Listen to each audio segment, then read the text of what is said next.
بسم اللہ الرحمن الرحیم، شروع اللہ کے نام سے جو بڑا مہربان نہایت رحم والا ہے۔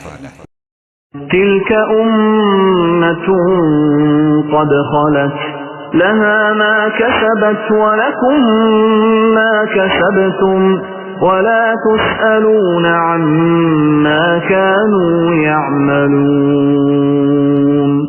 یہ جماعت تو گزر چکی، جو انہوں نے کیا وہ ان کے لیے ہے، اور جو تم کرو گے تمہارے لیے ہے۔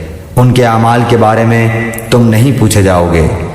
یعنی اگرچہ تم ان کی اولاد صحیح، مگر حقیقت میں تمہیں ان سے کوئی واسطہ نہیں۔ ان کا نام لینے کا تمہیں کیا حق ہے جبکہ تم ان کے طریقے سے پھر گئے؟ اللہ کے ہاں تم سے یہ نہیں پوچھا جائے گا کہ تمہارے باپ دادا کیا کرتے تھے، بلکہ یہ پوچھا جائے گا کہ تم خود کیا کرتے رہے۔ اور یہ جو فرمایا کہ جو کچھ انہوں نے کمایا وہ ان کے لیے ہے، اور جو کچھ تم کماؤ گے وہ تمہارے لیے ہے، یہ قرآن کا خاص انداز بیان ہے۔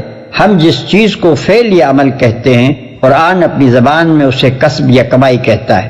ہمارا ہر عمل اپنا ایک اچھا یا برا نتیجہ رکھتا ہے، جو خدا کی خوشنودی یا ناراضی کی صورت میں ظاہر ہوگا۔ وہی نتیجہ ہماری کمائی ہے۔ چونکہ قرآن کی نگاہ میں اصل اہمیت اسی نتیجے کی ہے، اس لیے اکثر وہ ہمارے کاموں کو عمل و فعل کے الفاظ سے تعبیر کرنے کے بجائے کسب کے لفظ سے تعبیر کرتا ہے۔